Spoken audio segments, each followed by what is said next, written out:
Donar un libro es un hecho de paz y una oportunidad para que nuevas historias, otras historias, lleguen a los territorios más afectados por el conflicto armado y la inequidad en Colombia.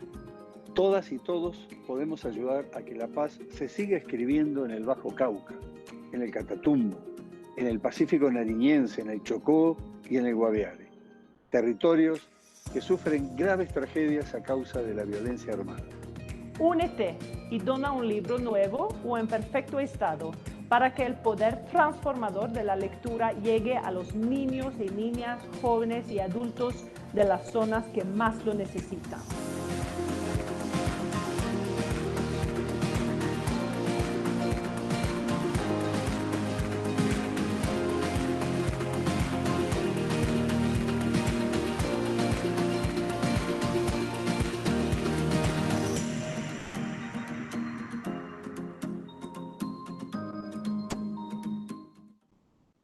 Bienvenidos a la Feria Internacional del Libro de Bogotá. Imaginemos y vivamos juntos esta historia. Hola, yo soy Jaime Abello Banfi, director de la Fundación Gabo. Los saludo desde el Caribe colombiano. Estoy en compañía de Jean-François Fogel, maestro de nuestra fundación, también miembro de la Junta Directiva y del Consejo Rector, y director del programa de empresas periodísticas de la Universidad de París Sciences Po.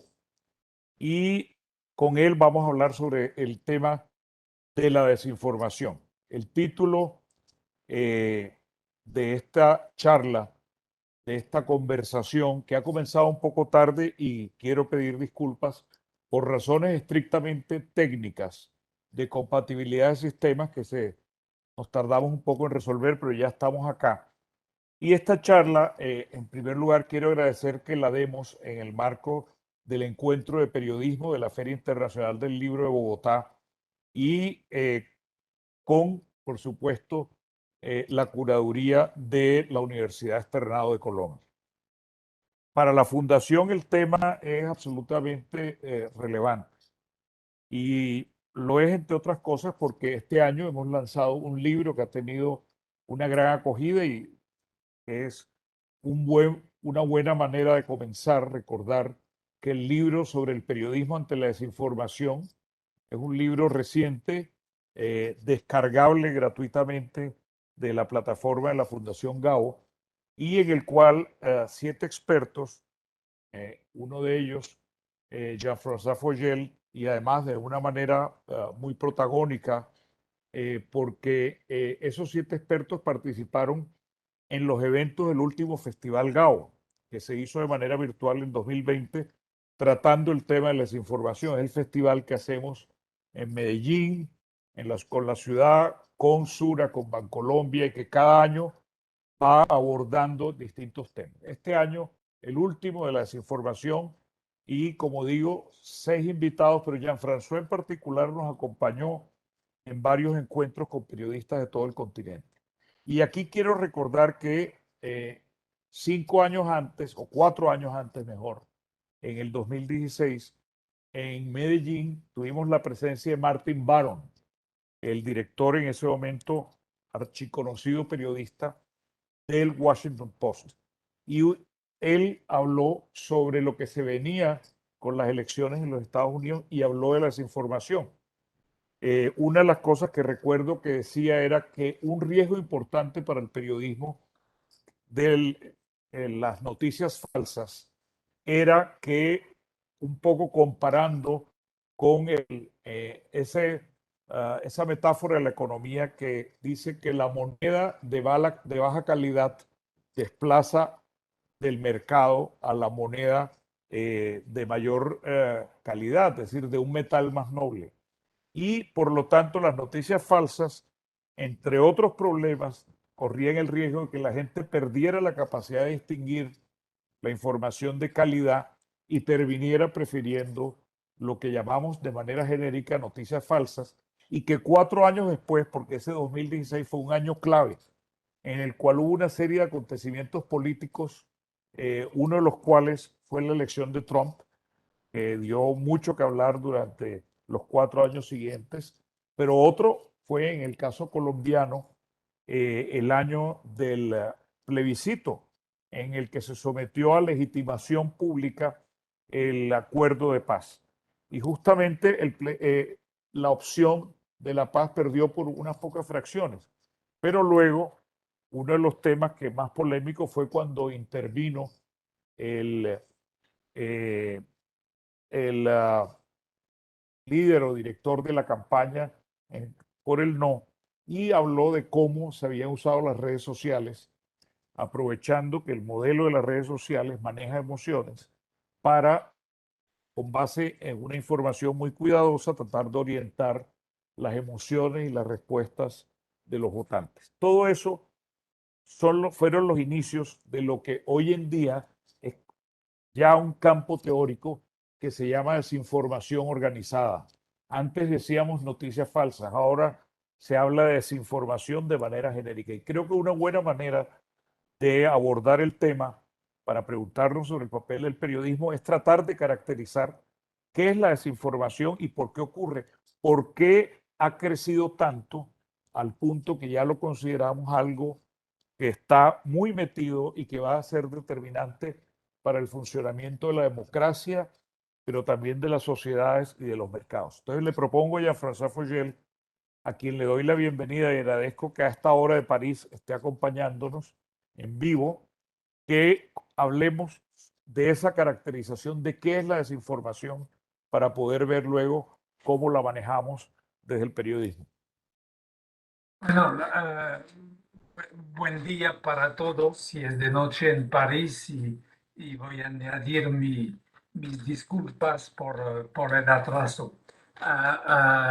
La desinformación, hay dos maneras de verla. Desde el punto de vista de los profesionales, que sea un médico que sobre la COVID, un periodista, un político o un líder social, es algo que le parece que es una información falsa. Para el público, de manera global, la noticia falsa es la noticia que, aunque parece acertada para su vecino, a él no confirma sus creencias personales. Es decir, las noticias falsas tocan una zona muy íntima de creencia, de cultura, de certidumbre personal con relación al campo de la información o al campo del conocimiento. El problema que tenemos en esto es que, de manera muy sencilla, la información falsa es un elemento dentro de la guerra de las narraciones. Hay actores, personas como nosotros, líderes políticos, económicos, activistas de todo tipo, que proponen una narración, una explicación de los hechos. Y bueno, hay personas que dicen que lo que viene hacia ellos es una información acertada y otras dicen que no. Pensando en América Latina, podemos ver algo, por ejemplo, muy sencillo. AMLO, el presidente de México, que tiene una conferencia por la mañana con los periodistas, hace 7 veces que él dentro de su conferencia, la conferencia matutina, como se dice en México, dentro de su conferencia, hace 7 veces que ofrece el formato, quién es quién de la mentira de la semana y ataca de manera directa a un periodista diciendo lo que entrega este periodista es una mentira. Bueno, supongo que AMLO lo hace de buena fe y supongo también que el periodista, y hay periodistas muy reconocidos que han sido atacados, también lo hace de buena fe. Es donde vemos la pelea alrededor de las noticias supuestamente falsas. Y hay noticias falsas, por supuesto. Entonces, la noticia falsa es, es la bala, es el arma que se utiliza dentro de la guerra de las narraciones. Jean-François, eso es muy interesante lo que acabas de traer, que es, y cada vez queda más claro, se empezó a ver en el 2016 y se empezó a estudiar y vemos entonces que efectivamente la política, y en un sentido amplio, y dentro de la política, la guerra de las narrativas es un factor que ha ayudado a la expansión de las noticias falsas. ¿Cuáles son otros factores aceleradores que hacen que ya el fenómeno no esté confinado a la política o a unos países, sino que se haya vuelto ya más que un problema, como una especie de contexto que prácticamente está presente en el mundo entero en una cantidad de escenarios de distinto tipo? Lo vivimos en la era de la pandemia, la circulación de noticias falsas o de desinformación relacionada con las vacunas, por ejemplo, ha sido algo, o en su momento con la naturaleza del COVID, es algo muy evidente.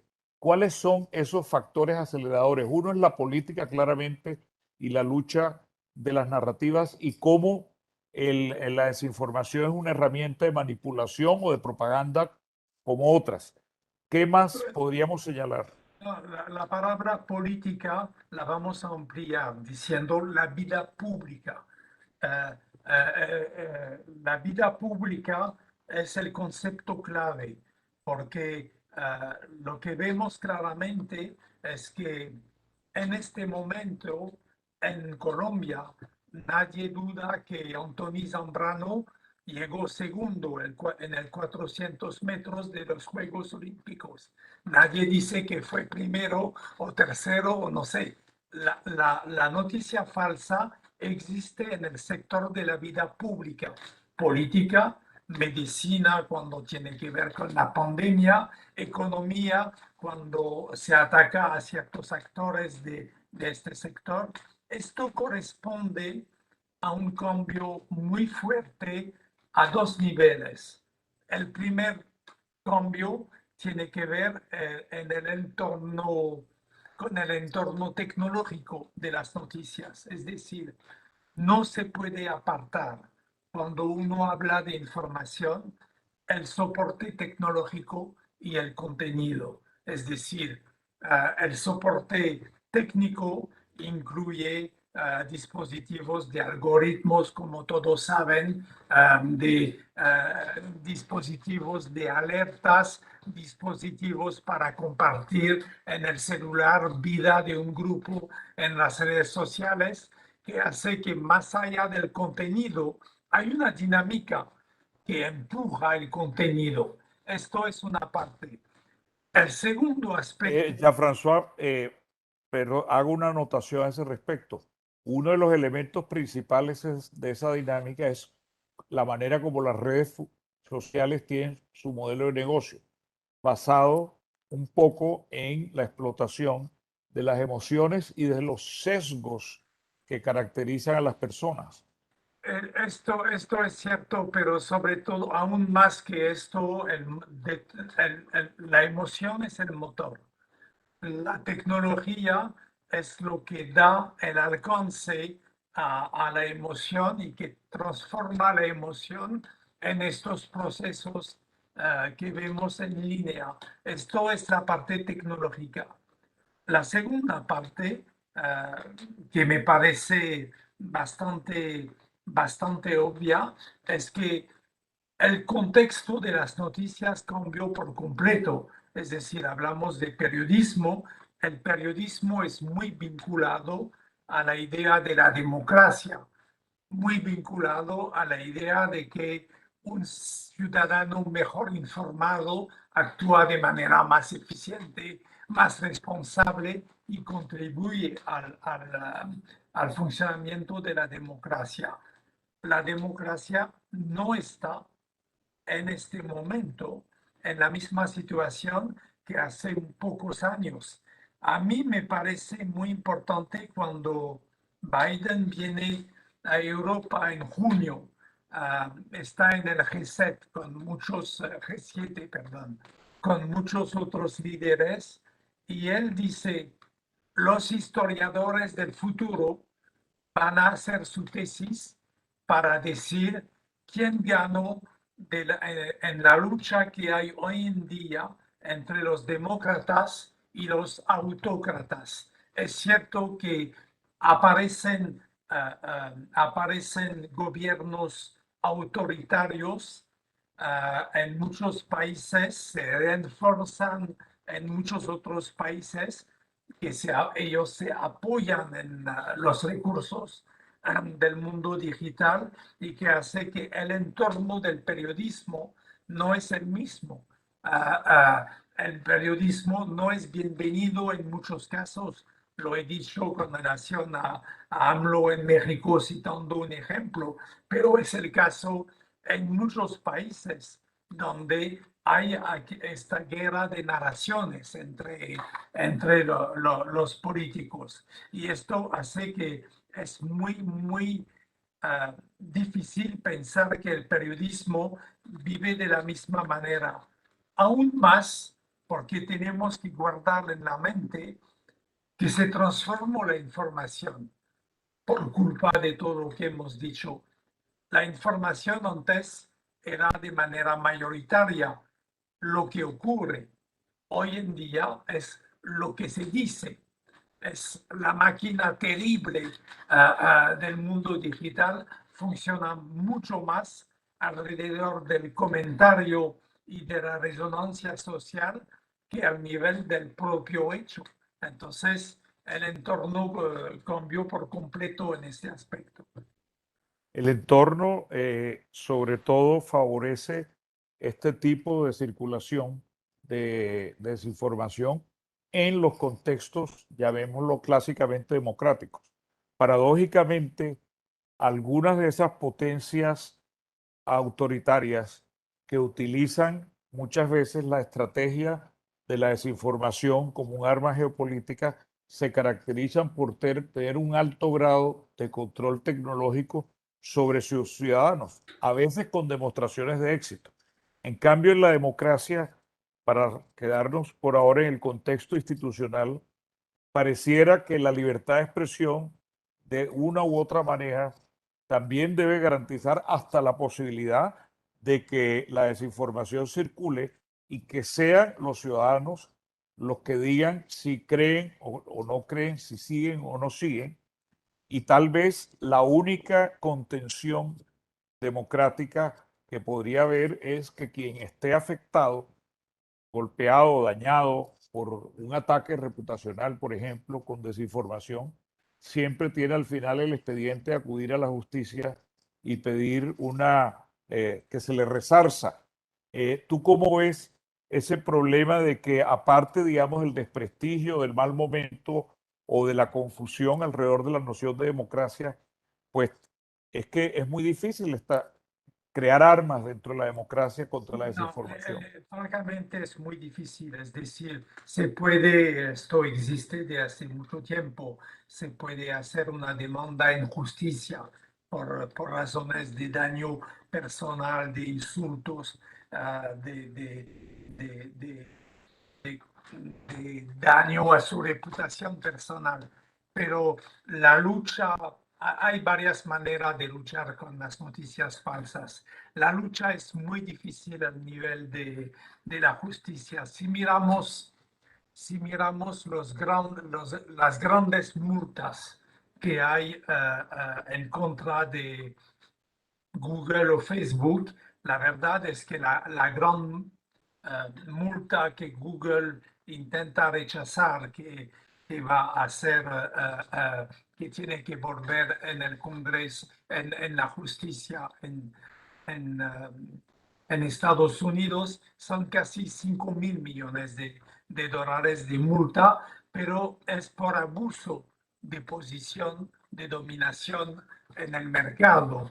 La gran multa que se intenta poner a Facebook, casi 5.000 millones de dólares, igual en Europa, es por el descontrol de los datos personales de los usuarios. Es muy difícil multar a una empresa por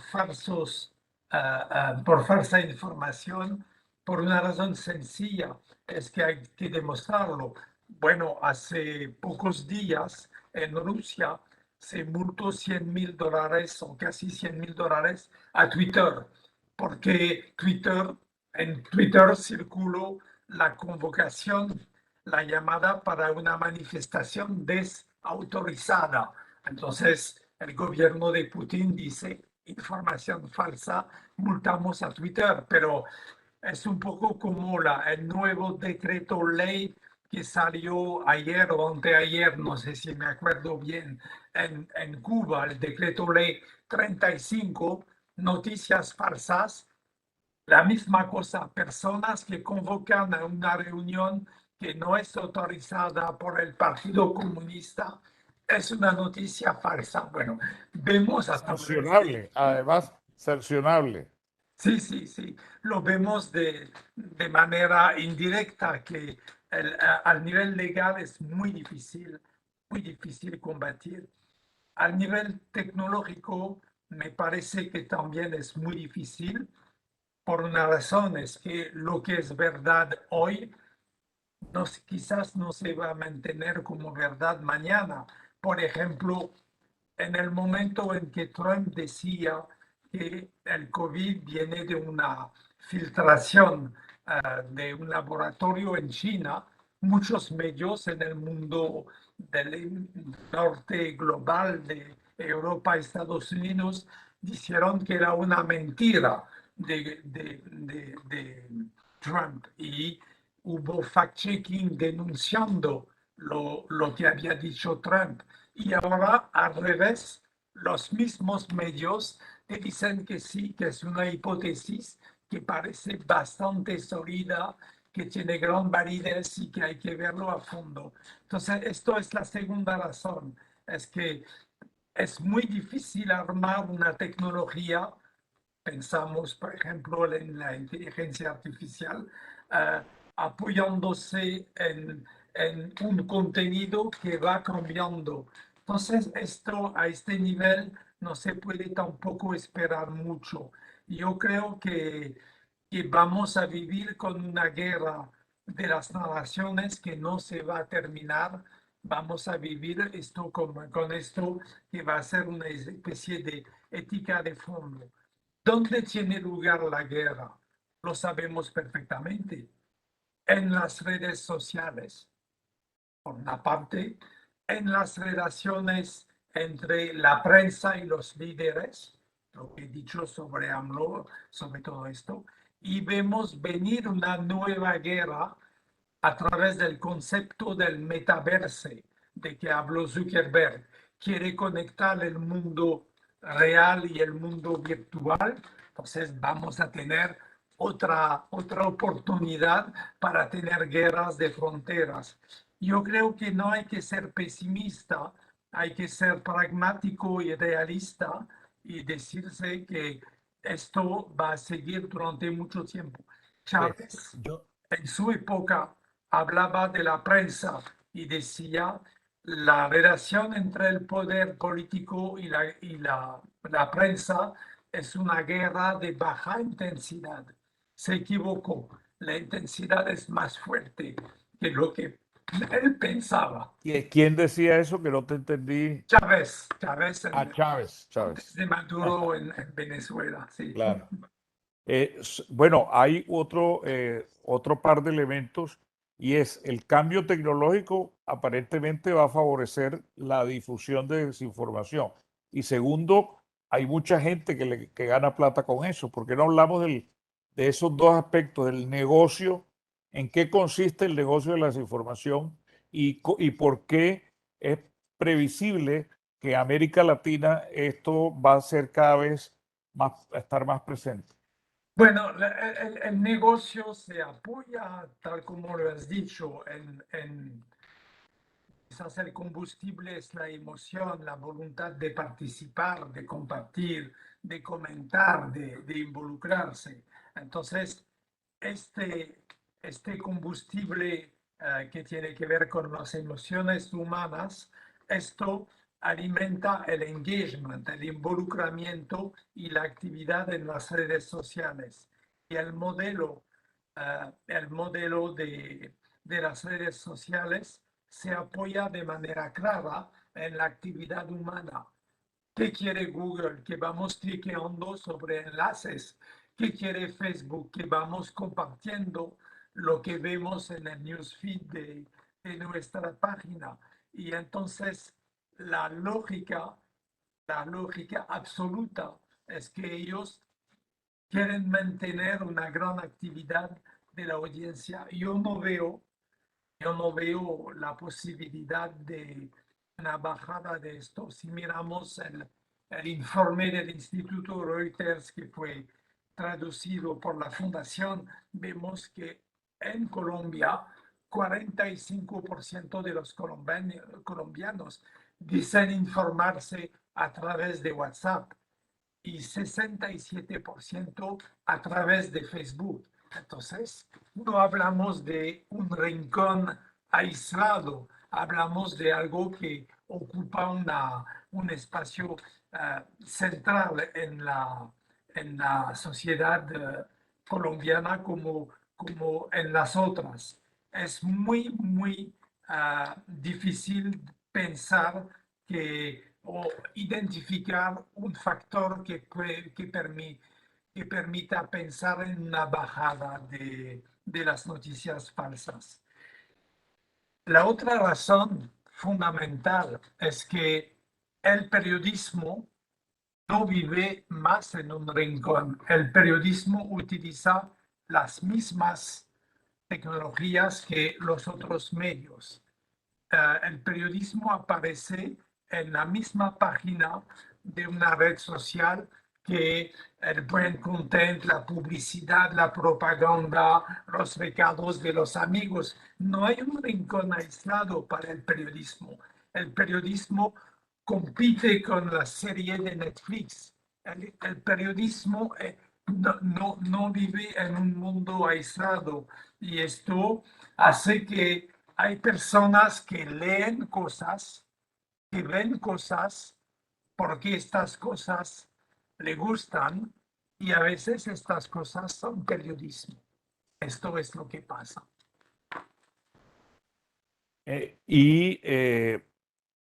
Pero hablando todavía más del negocio, hay hoy en día consultores expertos en desinformación y hay una cantidad de factores de lucro, de negocio, de gente que gana mucho dinero difundiendo desinformación activamente o noticias falsas. Bueno, el sistema es sencillo.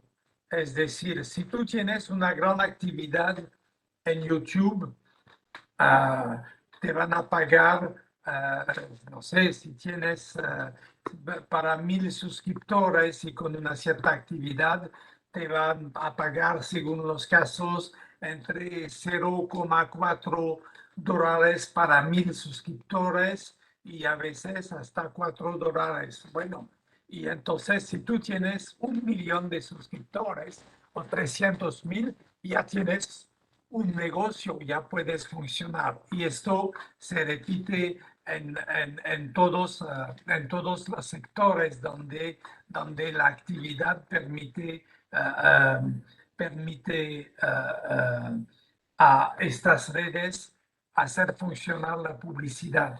Pero quiero recordarte que voy leyendo el último libro de las dos reporteras del New York Times, que se llama Ugly Truth, una verdad fea sobre Facebook. Ellos, último dato, ellas dicen, en este momento Facebook paga 50,000 moderadores de contenidos y 35,000 expertos en ciberseguridad. Una población enorme, pero y no consigue limpiar sus redes. Facebook, último dato, es decir, fin del segundo semestre, roza 3,000 millones de usuarios. Somos más o menos 8,000 millones de habitantes en la red. Hablamos de algo que llega a un tamaño que es el tamaño de la planeta. Entonces, sí, hay muchas personas que ganan plata, tanto por un lado como por el otro lado. Pensamos bien que cuando había estos posts que decían que el Papa buscaba la primera elección en 2016 de Trump, esto hacía ganar plata a técnicos en Europa Central que producían los recados fingiendo ser norteamericanos interesados por la elección presidencial. Todos pueden ganar, los que luchan en contra, los que lo hacen, los que lo promueven. La noticia falsa es un negocio, ya. Yo diría, pensando un poco en el título de esta charla, que ya ha dejado de ser una guerra, es como una especie de fenómeno con el cual estamos conviviendo, y tal vez el símil que traemos en el libro del periodismo ante la desinformación de la Fundación Gao, que cualquiera puede descargar, es el del cambio climático. Es decir, es un problema global, un problema masivo, un problema complejo, un problema lleno de enredos, frente al cual posiblemente, más que creer que vamos a ganar la guerra del cambio climático, lo que tenemos que hacer es desarrollar una resiliencia, es decir, una capacidad de nuestro país o de nuestra sociedad para manejar esos efectos adversos. ¿Cómo sería la resiliencia que debemos crear en las sociedades para el caso de la desinformación? ¿Qué tipo crees tú de actuaciones? Es decir, porque también echarse, digamos, a la resignación de que no hay nada que hacer, pues tampoco es el camino. Hay que actuar porque a veces puede haber unos efectos políticos, por ejemplo, muy graves, o efectos sobre una compañía, por ejemplo, que es sometida a un ataque de desinformación, o sobre personas. En fin, hay muchas. ¿Cómo preparamos a la sociedad ante esta nueva realidad que se ha vuelto tan masiva? Lo voy a decir de manera un poco brutal, Jaime. El cambio climático, por su dimensión transnacional, por ser un problema de todos los países, sin excepción, el cambio climático quizás es es el único problema, es la única temática que nos va a permitir crear un consenso. La democracia es a través de las elecciones, a través del debate público, apoyándose en el papel de la prensa. La democracia es la fabricación del consenso y la prensa, la gran ventaja históricamente de la prensa es que la prensa favorecía la construcción de un consenso en un país. Quizás la dimensión generalizada del cambio climático ofrece la posibilidad de crear un consenso, más allá, el problema va a ser muy complejo porque hay intereses económicos, hay voluntades nacionalistas y quizás todo esto es muy difícil, pero este tema, y lo sé como asesor de medios periodísticos, este tema es con ciertas discriminaciones, es uno de los temas que permitan crear un consenso dentro de la audiencia de un medio. Esto es quizás el caso más atractivo entre todas las oportunidades que tiene la prensa en este momento para mantener su influencia. Esto es cierto. El otro aspecto es que también en un momento en que la prensa vive en una red mundial, las fronteras ya desaparecieron. Cuando se trata de la circulación de la información, la prensa tiene un problema mundial y un soporte mundial que es la red de Internet. Entonces, la combinación de todo esto ofrece, es cierto, un gran futuro para esta temática y claramente esto tiene que movilizar a la prensa. Digámoslo entonces claramente, fue un poco la conclusión que sacamos y que hemos sacado, por ejemplo, en escenarios como las discusiones de la red de ética periodística.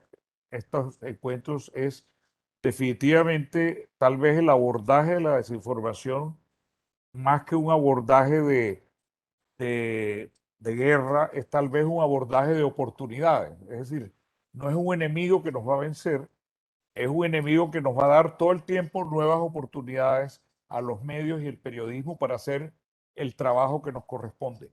¿Cuáles son las condiciones bajo las cuales esa oportunidad tiene sentido? ¿Qué es lo que nos corresponde hacer ante la desinformación en el mundo del periodismo?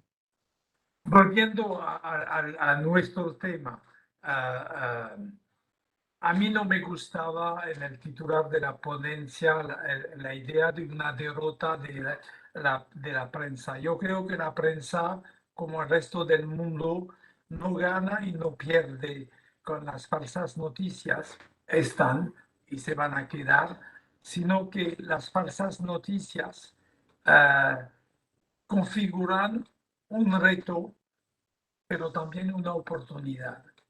La oportunidad la veo a varios niveles y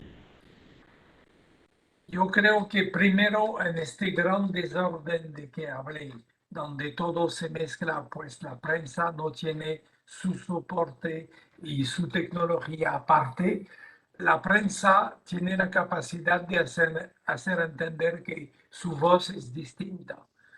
No es la voz de la propaganda, no es la voz de la educación, no es la voz de la publicidad, no es la voz del arte, es algo distinto. Ella, voz responsable, independiente y desinteresada que habla dentro de una sociedad. Esto es la primera cosa que me parece que es muy estimulante. La segunda cosa, yo veo una oportunidad porque la prensa tiene que inventarse frente al nuevo paisaje. Tomamos un ejemplo. El fact-checking es un formato periodístico. Se aprende en las escuelas, se pone en marcha, se publica en los medios. El fact-checking es un nuevo formato periodístico. Entonces, la prensa tiene que inventarse frente a este mundo. Yo creo que hay formatos de pedagogías que la prensa tendrá la posibilidad de inventar. Para decirlo de una manera muy brutal, el problema de la prensa en el mundo de la abundancia de noticias que tenemos es que muchas veces la prensa actúa como un actor que valida la información. Esto circula y yo, apoyándome en la marca en la marca de mi medio, yo digo, esta información sí me parece válida, me parece acertada. Esto es un nivel limitado y la prensa tiene siempre que superar esto, inventando nuevos formatos, nuevas narraciones para responder al afán de narración, de cuentos, de emociones que hay en el público. El gran problema que tiene la prensa se puede resumir de una manera sencilla. En este mundo, si miramos la evolución de los últimos 10 años, creció de manera enorme la oferta de ficción en televisión, en todas las... Y la oferta de información se mantuvo de manera relativa a bajo nivel. Y esto es el problema. ¿Cuál es la respuesta? Yo creo que la respuesta no es intentar subir el volumen de la información, sino hacer que la información sea capaz de aprovechar lo bueno, lo inventivo que hay en la narración para hacer que la información sea más atractiva, tenga un poder de seducción más fuerte hacia los jóvenes, más acomodada en los nuevos soportes. Esto es así. Entonces, cuando Zuckerberg viene y nos dice, ya se terminó la época de las redes sociales, pasamos a la época de las metaverse, es decir, un mundo que va a mezclar el mundo virtual y el mundo real. Bueno, la prensa tiene que pensar en esto ya para asumir su papel y hablar, por ejemplo, del cambio climático. Esto es un ejemplo perfecto. Sí. Está claro, necesitamos una prensa que dé un valor agregado propio, distintivo, en medio de toda esta oferta incesante, este gran ruido digital. Hay oportunidades sin duda en el fact-checking, en el periodismo que investiga y que explica cómo se produce la desinformación, en la calidad de los análisis también. Todo eso está muy bien, pero hay un gran tema también en el fondo, y es que toda esta relativización de la noción de verdad le da al corazón a una promesa que siempre le hizo la prensa a la sociedad, y es: yo te voy a decir qué es la verdad. Esa es una de las grandes discusiones éticas en la red de ética de la Fundación, con maestros como Javier Darío. Pues toda la teoría clásica habla de que la verdad está en el centro del trabajo periodístico. ¿Cómo entiendes tú, en esta época de posverdades, de guerra de narrativas, qué es el papel de la prensa para manejar la noción de verdad? Bueno, la mirada hacia la verdad cambió muchísimo en los últimos años. Es decir, la verdad como concepto monolítico que no se puede tocar y que va a se mantener como objeto compacto, fue muy dañada por varias críticas. Y es cierto que hay que entender que la verdad de los hechos es una referencia del trabajo periodístico, pero los periodistas hablan con personas que tienen sus creencias. Estamos en Colombia, un país de cultura católica. Cada domingo en las iglesias hay curas que dicen que Jesucristo caminó sobre las aguas, lo que desde el punto científico es una falsa noticia. Entonces hay que entender siempre que hay varios niveles de expresión y que frente a los varios niveles de expresión hay también lo que es el saber, el conocimiento y lo que es, yo no voy a utilizar la palabra fe, pero la creencia íntima, que puede ser una creencia religiosa, política, filosófica, bueno, hay muchas cosas de este tipo. La prensa tiene que mantener su ética. Es la única manera que ella tendrá, la única manera de mantener su posición y su voz. Es decir, respeto a los hechos, tratamiento responsable en el momento del comentario y del análisis, actitud desinteresada frente a la sociedad. La prensa no vende algo, no está en la promoción de algo, mantenerse como una voz distinta. Esto, en mi opinión, es la clave y es quizás donde necesitamos más conciencia que nunca de lo que es la ética del periodismo, porque en este momento es muy fácil equivocarse. Lo vemos, y lo voy a decir francamente, lo vemos a veces con periodistas que actúan pensando que son jueces, fiscales, policías, científicos, para nada.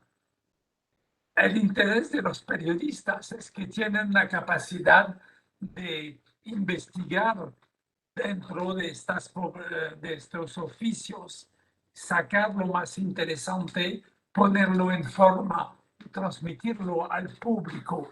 Es donde está su trabajo. Pero la investigación fuerte, que en este momento es la gran hazaña en muchos casos del periodismo, no hace de los periodistas un fiscal, un científico o un policía. Hay que mantenerse en su posición y seducir a la audiencia a través de una narración reinventada de manera continua para asumir los cambios tecnológicos. Esto es muy importante, no olvidar que la prensa produce contenidos, pero en nuestro mundo el contenido viene sobre una máquina tecnológica que lo empuja hacia el público y esto hay que dominarlo, hay que asumirlo a fondo. Bien, yo creo que ha quedado muy bien expuesta la respuesta, o por lo menos una opinión bastante importante, la que nos traía François Foyel frente al planteamiento que se hacía dentro del encuentro de periodismo de Filmo, eh, el papel del periodismo ante las noticias falsas o ante la desinformación.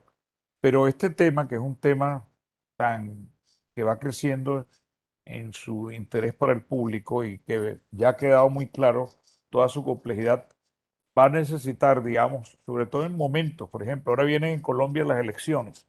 Las elecciones, por supuesto, la gente no vota simplemente eh, con un sentido de deber ciudadano y con un análisis frío de las propuestas de los candidatos, sino también vota con sus creencias y con sus emociones.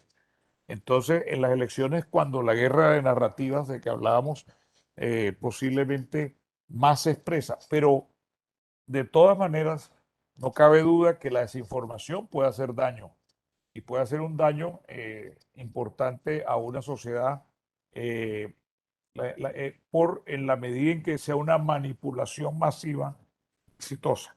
Entonces vamos a tener en escenarios como las elecciones que preguntarnos el papel que nos corresponde.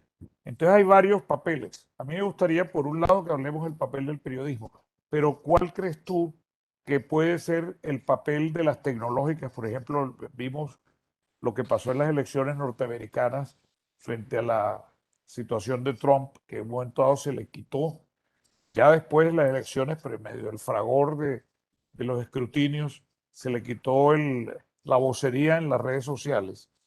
Y hasta dónde también la pedagogía de la gente para que la gente haga decisiones más críticas e informadas puede ser una solución. Es decir, hay varios frentes de ataque a este tema: periodismo, tecnológicas, educación de los públicos y eventualmente intervenciones regulatorias o de la justicia.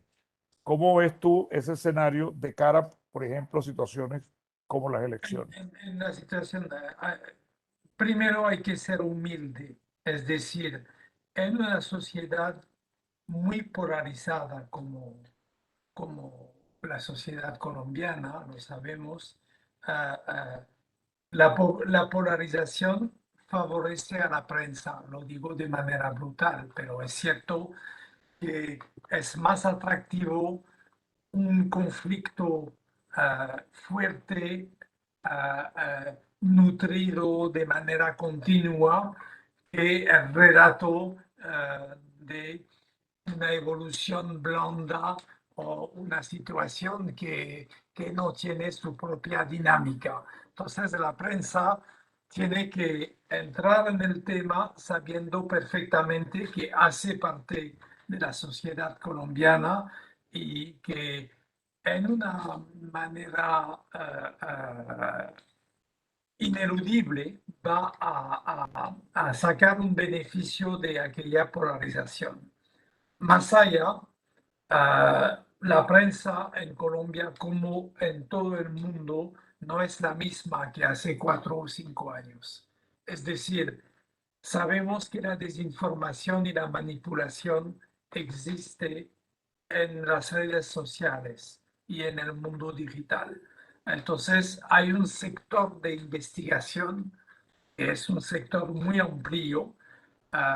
Hay tecnologías de investigación, hay la necesidad de ver cómo circulan las noticias falsas, a veces entender de dónde salen, y en este aspecto hay una lectura de los actores de la vida política que es bastante apasionante. Esto es el primer punto y esto se debe mantener tal como es, pensando que es una oportunidad de tener algo que hay que estudiar.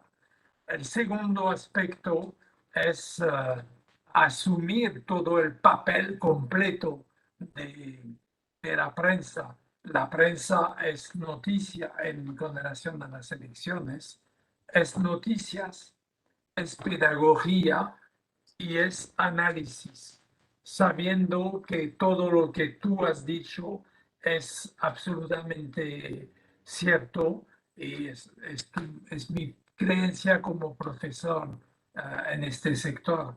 La prensa no puede imponer sus criterios al público, pero puede ayudar al público a entender que ciertos temas, ciertas problemáticas son fundamentales para entender una elección.